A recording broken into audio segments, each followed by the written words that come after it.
Friends మనలో చాలా మంది దగ్గర క్రెడిట్ కార్డ్స్ ఉంటాయి. క్రెడిట్ కార్డ్స్ యూజ్ చేసి మనము ఆన్లైన్ షాపింగ్ చేస్తూ ఉంటాం. లేకపోతే పీఓఎస్ మిషన్‌లో, లేకపోతే స్వైపింగ్ మిషన్‌లో, లేకపోతే బంక్‌లోకెళ్ళినప్పుడు వాటి కోసం యూజ్ చేస్తూ ఉంటాం. తప్పిస్తే ఆ క్రెడిట్ కార్డ్‌లో ఉన్న డబ్బులను మనం బ్యాంక్‌కి ట్రాన్స్‌ఫర్ చేయాలి అంటే మాత్రం దానికోసం చాలా ఎక్కువ ఫీజు పడుతుందని చెప్పేసి మనం చేయం కదా! కాకపోతే ఇప్పుడు నేను మీకు ఒక యాప్ చెప్తాను. యాక్చువల్లీ ఈ యాప్ గురించి నేను ఇంతకుముందు కూడా చెప్పాను.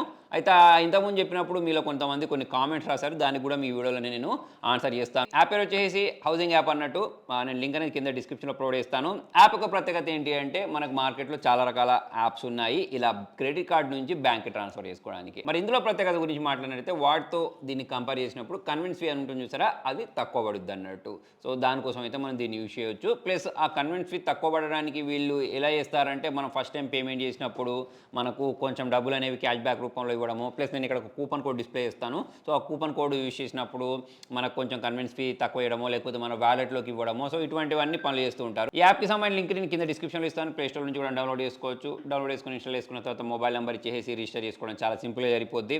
యాప్ ఓపెన్ చేసిన తర్వాత ఇంటర్ఫేస్ అనేది చాలా సింపుల్గా ఉంటుంది. దీనిలో మీరు ఇక్కడ home search, pay on credit, post your properties అని చెప్పేసి ఉంటుంది. అంటే ఓన్లీ మనం ఈ యాప్ని క్రెడిట్ కార్డులో ఉన్న డబ్బులను బ్యాంక్కి ట్రాన్స్ఫర్ చేసుకోవడానికి మాత్రమే కాకుండా వేరే వేరే పనులు కూడా యూజ్ చేయొచ్చు. అయితే ఇప్పుడు నేను ఇక్కడ మీకు క్రెడిట్ కార్డులో డబ్బులను బ్యాంక్కి ఎలా ట్రాన్స్ఫర్ చేసుకోవాలో చెప్తున్నాను. దానికోసం ఇక్కడ మనకు పే ఆన్ క్రెడిట్ అని చెప్పి ఆప్షన్ చూస్తారు. దీనిలోకి వెళ్ళండి. దీనిలో మనకు ఇంతకుముందు నేను చెప్పినట్టు హౌసింగ్ రెంట్ అంటే వేరే వేరే రెంట్స్ని కూడా కట్టుకోవచ్చు. దాంతోపాటు ట్యూషన్ ఫీలను కూడా కట్టుకోవచ్చు. అయితే ఇక్కడ నేను ఎడ్యుకేషన్ ఫీ అని చెప్పేసి ఒకటి ఉంది చూసారు, దాన్ని సెలెక్ట్ చేస్తాను.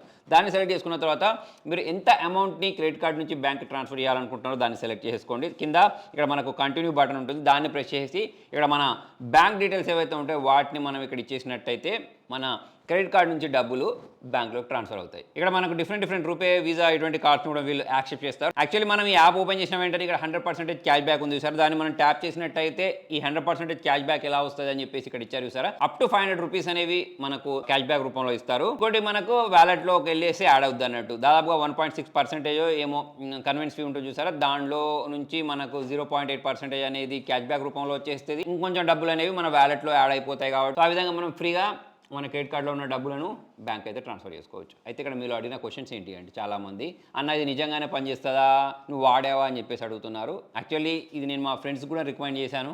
మా ఫ్రెండ్స్లో కూడా చాలామంది దీన్ని వాడి క్రెడిట్ కార్డ్ నుంచి బ్యాంక్ అయితే ట్రాన్స్ఫర్ చేసుకున్నారు, వాడుకున్నారు. వాళ్ళకు కూడా ఈ కన్వెన్స్ ఫీ అనేది చాలా తక్కువ పడింది. ఇంకో క్వశ్చన్ ఏంటి అంటే ట్రాన్సాక్షన్ అయితే చేస్తున్నారు, వెంటనే క్రెడిట్ అవ్వట్లేదు. సో కొంతమందికి కొంచెం టైం అయితే తీసుకుంటుంది, కాకపోతే క్రెడిట్ అయితే అవుద్ది. ఒకవేళ క్రెడిట్ కాకపోయినా ఏదైనా ఇష్యూస్ కారణంగా మళ్ళీ ఆ డబ్బులు అనేవి క్రెడిట్ కార్డులోకి జమ అయిపోతే ఎటు వెళ్ళవు. సో ఈ క్వశ్చన్స్ అయితే నేను రెగ్యులర్గా చూస్తున్నాను. ఇవే కాకుండా ఇంకా మీకు ఏమైనా క్వశ్చన్స్ ఉంటే కింద కామెంట్లో రాయండి. కామెంట్లో ఆన్సర్ చేయడానికి ట్రై చేస్తాను, లేదా నెక్స్ట్ వీడియోలో నేను మీకు చెప్పడానికి అయితే ట్రై చేస్తాను. మొత్తం మీకు అర్జెంట్గా డబ్బులు కావాలి, ఎక్కడ డబ్బులు దొరకట్లేదు, క్రెడిట్ కార్డు ఉంది అని అనుకున్నప్పుడు అయితే ఇటువంటి వాటిని మనం యూజ్ చేసుకోవచ్చు. మరి మీలో ఎవరైనా ఈ యాప్ని వాడారో వాడితే కింద కామెంట్లో రాయండి.